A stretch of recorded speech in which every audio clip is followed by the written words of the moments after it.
প্রতিবেশী শত্রুর চেয়ে ঘরের শত্রু আপনার অনেক বেশি ভয়ঙ্কর।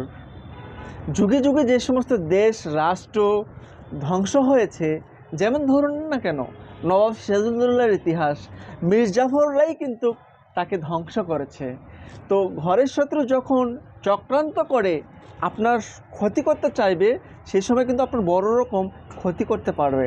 আর ঘরের মানুষ যতক্ষণ পর্যন্ত ঐক্যবদ্ধ থাকবে, একটা দেশের জনগণ যতক্ষণ পর্যন্ত ঐক্যবদ্ধ থাকবে, ততক্ষণ পর্যন্ত সেই ঘর কিংবা সেই দেশ রাষ্ট্রকে কেউ ধ্বংস করতে পারবে না।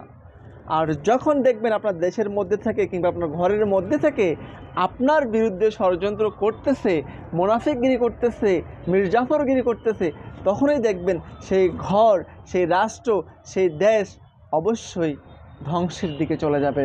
তো আমাদের দেশে ঠিক তেমনই দেশে বাস করে নাগরিকত্ব নিয়ে এই দেশকে ধ্বংস করার জন্য ষড়যন্ত্র করতেছে। তো ষড়যন্ত্রকারী একদিন অবশ্যই ধ্বংস হবে এবং তাদের নাম মির্জাফরের খাতায় লেখা হবে। প্রতিবেশী শত্রুর চেয়ে ঘরের শত্রু আপনার অনেক বেশি ভয়ঙ্কর।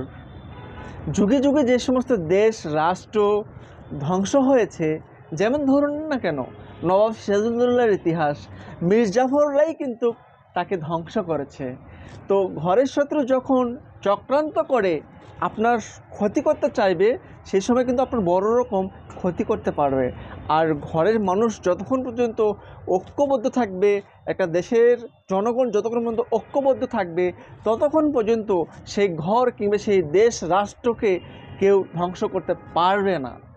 আর যখন দেখবেন আপনার দেশের মধ্যে থেকে কিংবা আপনার ঘরের মধ্যে থেকে আপনার বিরুদ্ধে ষড়যন্ত্র করতেছে, মুনাফিকগিরি করতেছে, মির্জাফরগিরি করতেছে, তখনই দেখবেন সেই ঘর, সেই রাষ্ট্র, সেই দেশ অবশ্যই ধ্বংসের দিকে চলে যাবে।